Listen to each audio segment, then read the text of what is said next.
Oh man, I just want to say a huge shout out right now to Jaden Skinner. He is our newest member What's to up, Jaden? Worldwide Thunder family, baby. Welcome, welcome, welcome.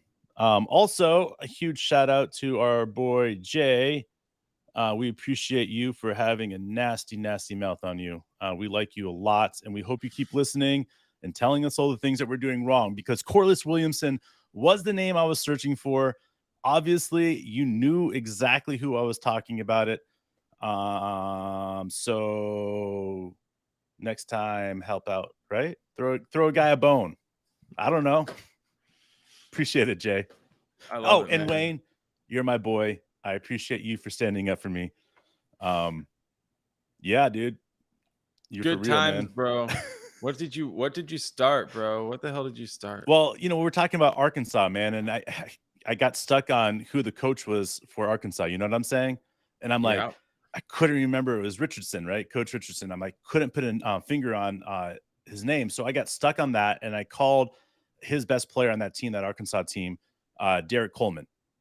Yeah. And again, I know better, like I know, Anyway, and I felt stupid afterwards because you even said Derek Coleman played for Syracuse, I think, and I'm like sitting there going, yeah, he's right, but who was the guy? And I couldn't put a name on it.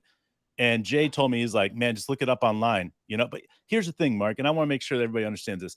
Like when I get on a roll, guys, I'm not going to stop what I'm saying to go look up online just to make my point. If I get the names wrong because I can't remember people's names, that's that. Like I'm not going to go back and try to be like, let me be politically correct, everybody, because that's not fucking me. well, I'm glad we got that out of the way up front. Anybody else need touch tips? Or are we good, man? What's up, Shane? How you Shane, doing, buddy? Shane. Good to see you, man. No, dude. I look. People know what you were talking about. I didn't know actually it was Corliss Williamson, so I'm glad Jay straightened that out for me too. But I love it, man. I I'm good with it, man. I think it's nice to see the return of Arkansas hoops. Dude, They it's so great, were man. there was some great basketball played there for a while. But It's the fundamental basketball that Arkansas can provide. Like you think about all this other stuff that's going on in the world of basketball. And when you're in Arkansas, that's what you get to focus on, man. It's like playing in Oklahoma City, in the NBA. You get this opportunity just to focus on hoops. And in a time period where shit's constantly going on, it's insane, man. And I want to throw this out here. Our thoughts are with the James family right now. LeBron James' son, Bronny James, collapsed with a cardiac arrest on the court during a practice at USC. He has been released out of the ICU, but obviously that's something that's scary. And I told you this, Mark. I said LeBron James is only going to end his career on an injury when he's injured and he's got to be pulled off the court. But this is something as a parent that it's your worst nightmare. Like this makes you re-examine everything. And I'm not saying that this is LeBron James's last year or anything.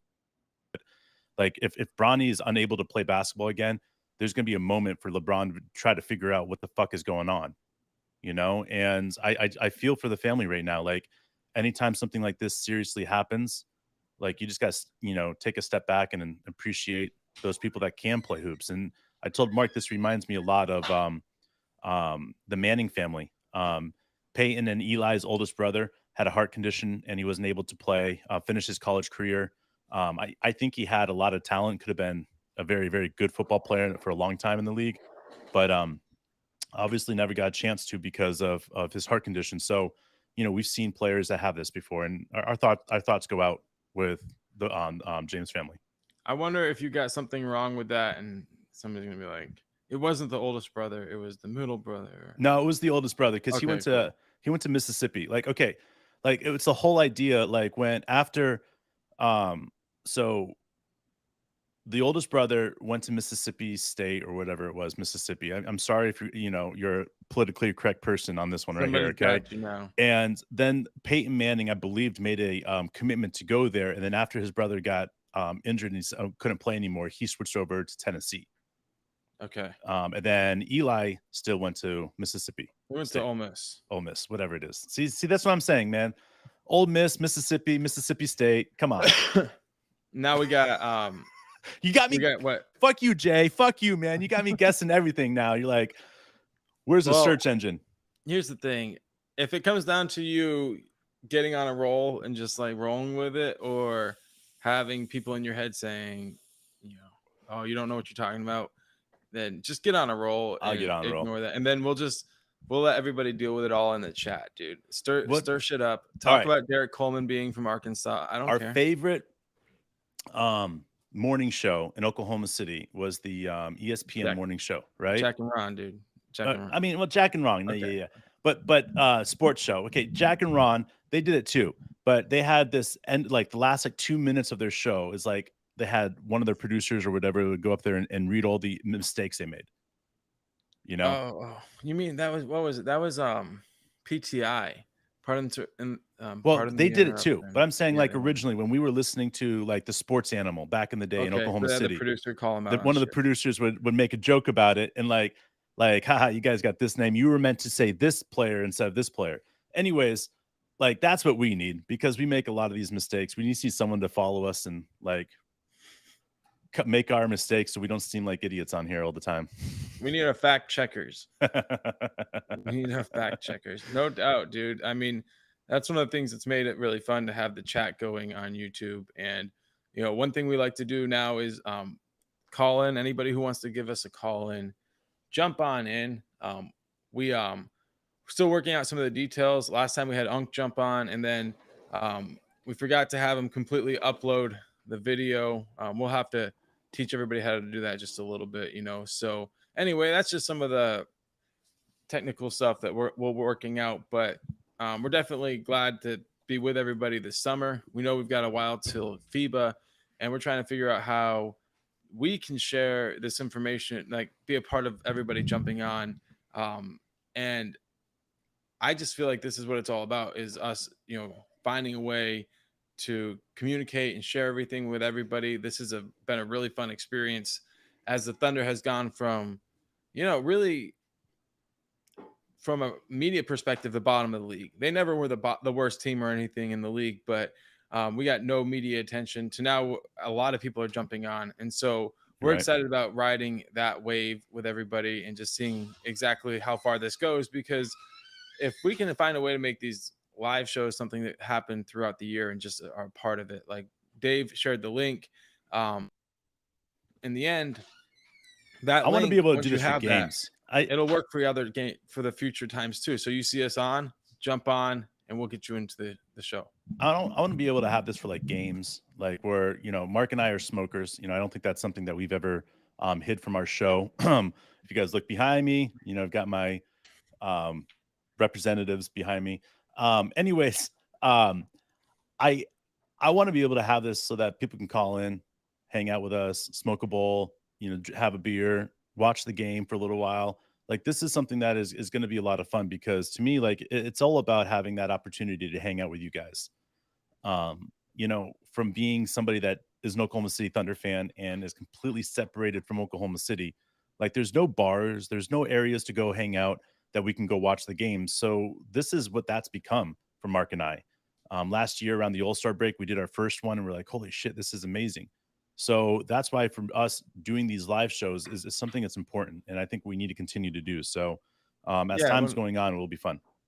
when we when we got into this, we thought it'd be really fun to have a bunch of people we were talking with about the Thunder, but then podcasting can just by its nature be a really lonely pursuit. You're like just talking, not getting a lot of like interactions and stuff. So when we switched to YouTube, um, obviously the podcast is still live.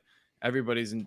I hope you're enjoying that, but we're at this point. Our goal is to include as many voices before. We've had guests on before, but it was Get always Chencho back on here, difficult. man. We need to get Chencho back on. We need to get George back on. We need to get a bunch of people back on. But in the end, like the logistics of it lended to being kind of difficult. So we're like, hey, we're gonna go for this too. We're gonna Why see not? whoever's in the chat if you guys want to join us.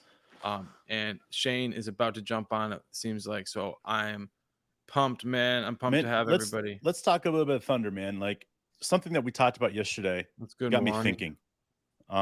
I even wrote you a text about it. Let me read the text that I wrote you because I felt like it really kind of hit the mark of what we're trying to do. 5 players who you feel are worth 3 or more picks. All right. And I don't even want to get down to 5 because I feel like 5 is such a massive, massive number. So let's go with just 2 players, in your opinion, that you would be willing to give 3 to 4 picks for that either is possibly on the market or could possibly be on the market to a team that could be in a rebuild situation. I'll start with one. You ready? Embiid. Okay. If he was available for 4 or 5 first round draft picks, I would say yes. I would say a guy like Mikal Bridges. I know that that seems like Yeah, you've been a extraordinarily. Bridges fan for a long time. I know that's a lot to pay, but I'm just like, we need players that you don't need plays drawn up for them to be effective. And I'm not saying Embiid needs it, although there was some question about whether or not Doc was calling up plays for him to catch the ball where he had the advantage. But Mikal just understands how to play where he's the third option. And you Okay. need people who are capable of that. That's one of the things I've always appreciated about him. So, Dave, I'll let you go number 2 because I'm having trouble thinking of my second one. All right. So obviously I got Embiid out there. I'll throw another big man just because I want to stay with big men. But another player I'd be willing to cough up 3+ picks, man. Like here's the problem with this is that not everybody is going to agree with what I'm going to say next, but there's 2 big man that I look at that would cost us 3 picks. All right. DeAndre Ayton and Bam. All right. Those are the 2 guys that I would look at as a possible like add-on as a logistics move for a team that's saying we need to move off of this one and it would cost us less because we're actually being chipping in and helping out, you know? So I would say those 2 big guys I wouldn't mind necessarily on our team because I feel like they would have a great place next to a Chet and next to a Jay Will and the other guys that we have. But to me, Embiid, if you look at the cream of the crop that could be available, like there's certain players that you could never draft a player like Embiid, and that type of player is worth 5 first round draft picks for.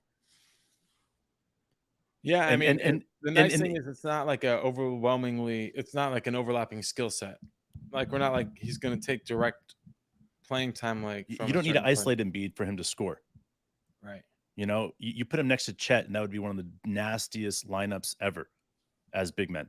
I don't think there would be another lineup that people would be like, "Oh yeah, well those guys fucked a lot of people up," like Chet and Embiid did. Like we're talking about legendary, and Embiid is like what 25. So I don't know, man. I don't know. fuck you, Jay. We'll call this the Jay effect when we're like, how old is Embiid? And we're like, nah, we don't know. So now I'm just going to go ahead and go to standings because we'll Jay find a makes me field. aware of my nipples.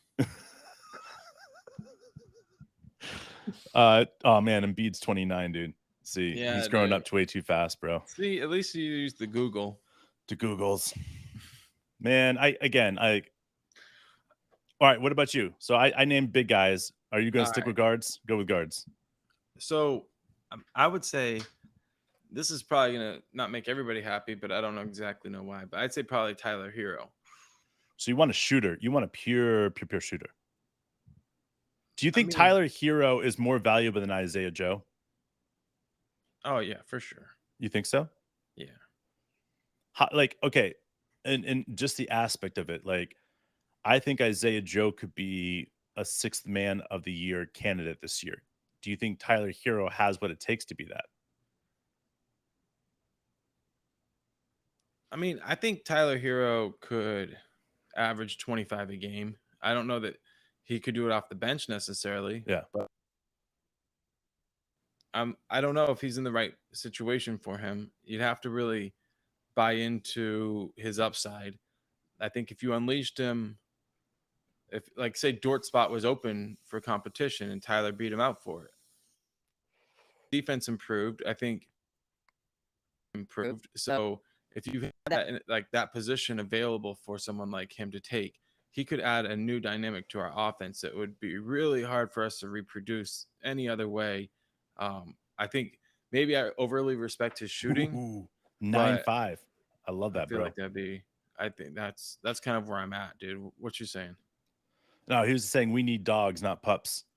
Oh, Um, no, I see. I look at the landscape of our team, right, man? I look at what we have. I look at the players. I look at the big men. I look at the guards. I look at the hybrid players, as we call them.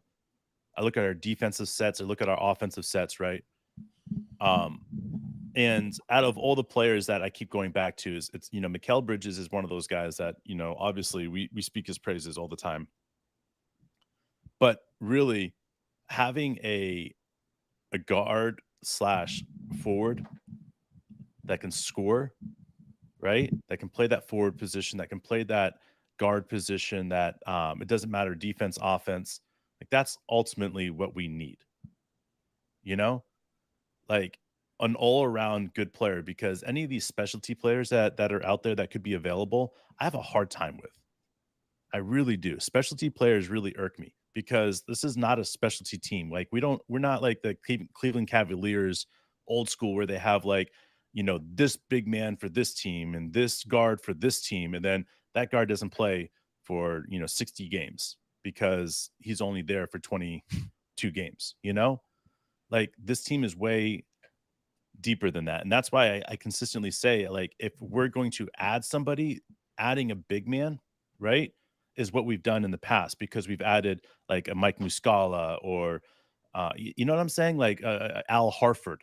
Like, those are the type of guys that get me excited. Like, it's the small increment changes that they come into the organization and they help their players with. If you think about Steven Adams, right? Steven Adams wouldn't be half the man he was unless Kendrick Perkins was there helping him out. I mean, he probably would have been the strongest man in the NBA, but it would have taken him a lot longer to get there.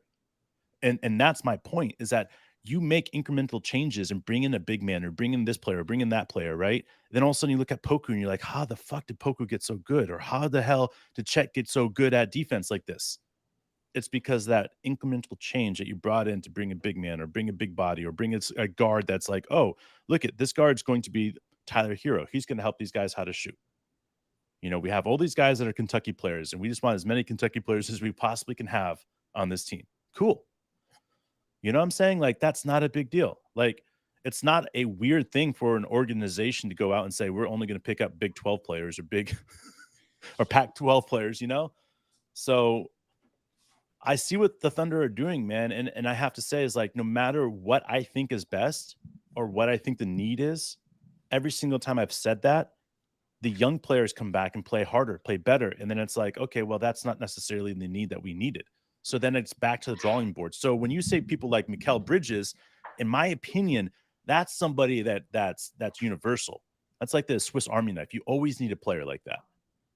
We don't know for sure if we're going to need big bodies and nasty players out there for sure yet.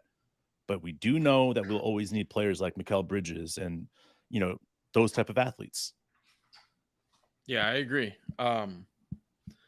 Yeah, I mean, Tyler Hero, let's talk a little bit more about him because I feel like 9-5 is shitting on him a bit, which is fine. Okay. Maybe he hasn't been, I don't know, living up to everybody's expectations, but there was a moment where everybody thought he could be the next Devin Booker. And I think that maybe that was a little bit extreme anyway, because what Booker did was stuff that we hadn't seen other people do, from a scoring perspective in a very long time. So but what we saw from Booker in this last playoffs with KD, they started playing like a different speed. Hmm. They played like it didn't necessarily win them, they didn't make it to the finals or anything, but when they were like, hey, we need a win, they started picking up the pace. Booker played at a super duper fast pace, and he was incredibly effective at it, and he was knocking down shots, going full speed and stopping on a dime. Sure. And I think in that way, um, Tyler Hero still has like a chance to end up reaching something that's comparable in his peak because I know he can play extremely fast. I know he can shoot incredibly effective playing and we just don't have anybody who can play that fast and shoot that well at the same time. Let's just put it out there. If Tyler Hero is going to maximize his ability in Oklahoma City, it's only going to be because he's surrounded by other guards. I mean, think Who about find it. him? Yeah, And that's, in my opinion, where Tyler Hero really proves who he is because if you look at the type of guard sets that we can throw out there with him, would really highlight his abilities.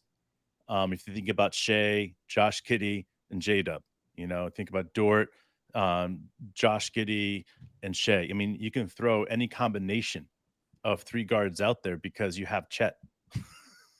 Like he's like the fourth guard out there. Now you have all these guards that know how to pass the ball and find the open man and knows where the players are going to be at all times. So, yes, I would say that Tyler Hero isn't very high on my list, but man, if you give me him for a couple of draft picks and you give me a couple of years to develop his skill inside of what Oklahoma City needs, then yeah, and it's not going to cost us any more money than transferring Bertans and a couple other contracts like that. But fuck yeah, let's do it. I But mean, if we could somehow get Booker, how high would he be on his on your list? what's that? If you could somehow get Booker, how high would he be on your list?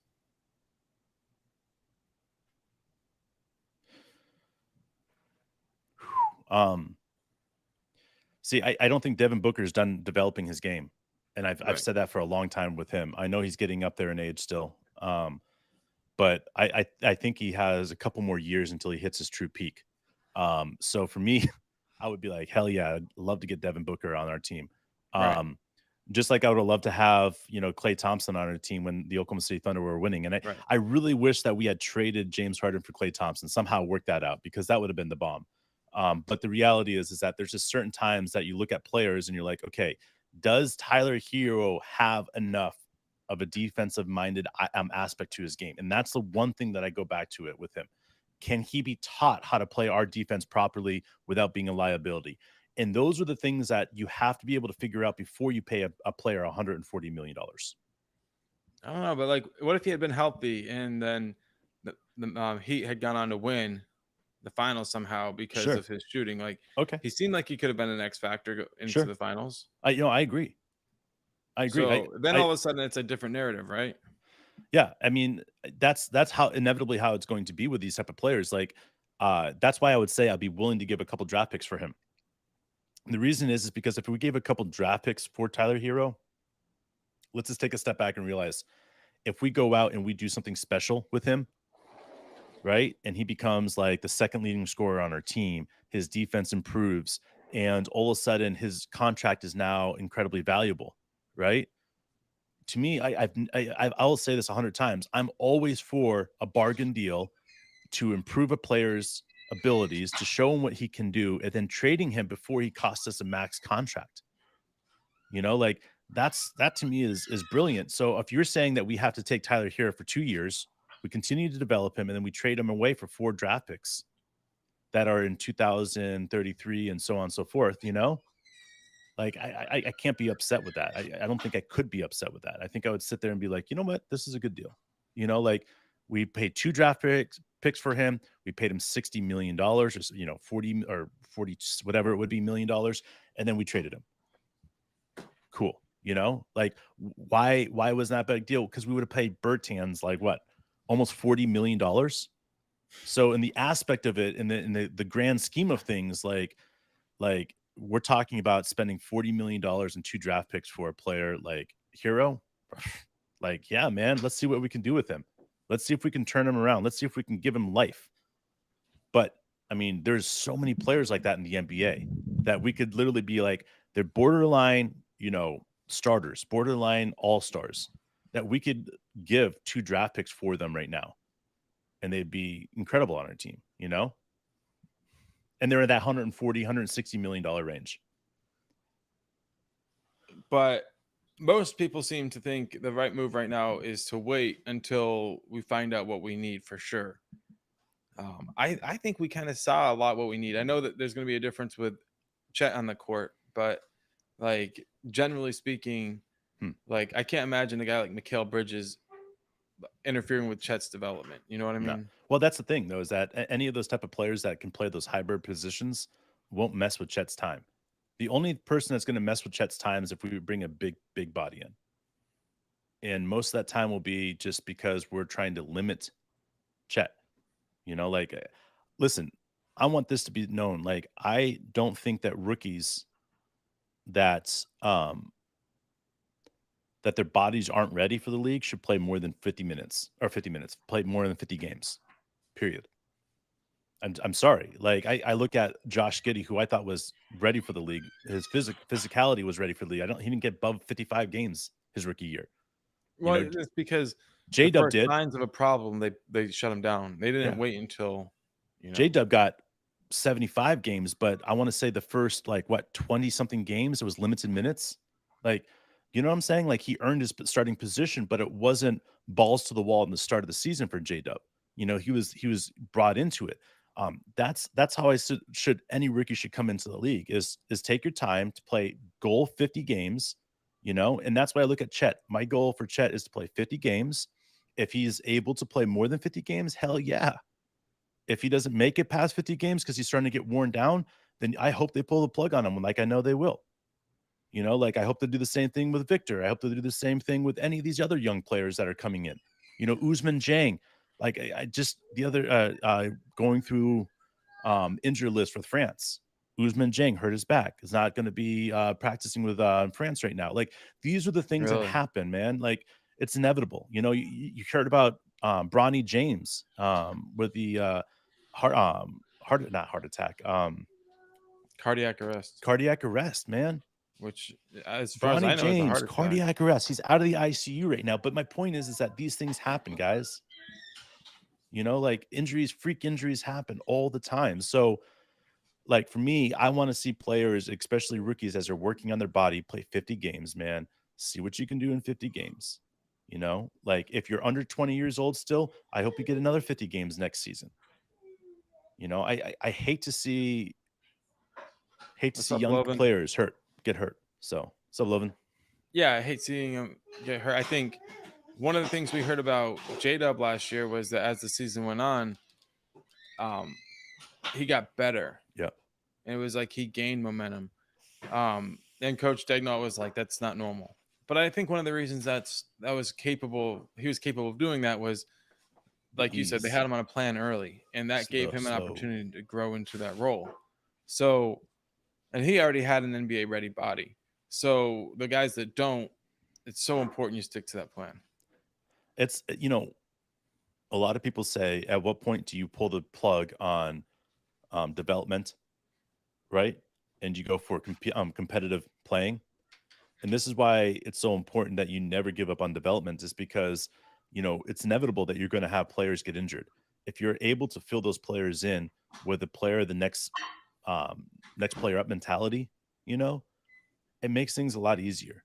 It's transitioning. It's like, okay, Chet's going to be out for 10 games, or Shea's going to be out for 10 games. Okay, well, we're going to lean on J Dub for scoring. We're going to do this. We're going to do that. Well, now, instead of us going 2-8 in the 10 games, we're going to go like 6-4. We're still going to be able to hold our heads above water. Insert Shea back in, insert J Dub back in, insert Chet back in, and we're good to go. We'll win 80% of our games again.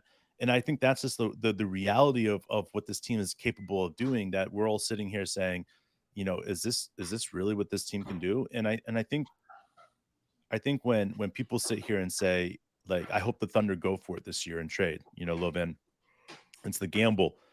I have to say, it's exciting to me, that idea of a gamble, that we could roll the dice and see what happens. I don't think we would do that for a player that we would have for less than 2 or 3 years. I'd say 3 years probably, just because we would want that gamble to be able to spread out as long as possible, because if that gamble didn't work, we'd still could get assets in return for that gamble. So, I think that's the thing, that we have to sit back and just relax and see what happens, because any idea that I could come up with that I think that would be best for the Thunder, it's just not going to be equivalent to what is actually right. What's up, Ryan? What's up, buddy? So yeah, dude, I think the biggest concern we all should have would be that you add somebody that messes up the chemistry in the locker room. Like, there's a mentality about, like, oh, could this player or that player throw off the development? Like, I don't really see that happening. I think we get the right fit. That's not really a problem. But Well, Sam Presti talks room. about it, bro. Yeah. I mean, he talks about building a team. He talks about having the right players, the right maturity level on all these players. It's important. If you do it right and you're able, he's not going to go out and get a guy that has a shitty ass attitude for the locker room. He's not going to Right. bring James Harden. He's not going to bring in these guys that, like, I'm sorry. He's going to bring in good quality, human beings to lead that locker room, is because it's not just you're multi-billion-dollar brand. We don't want a situation on our hands where we're saying, well, Morant and, DB are having issues, right? So we got to pick one or the other. Like, no, man, that's not how we roll. Like, this Thunder team is all about being a team. We're together. We bleed blue. I mean, that's what we do. That's it, baby. Yo, I'm in the process of moving places today, so we better call it early, dude, and we will get back at it. Hopefully Right from on. a new place tomorrow for me. All right, guys. Let's catch you tomorrow.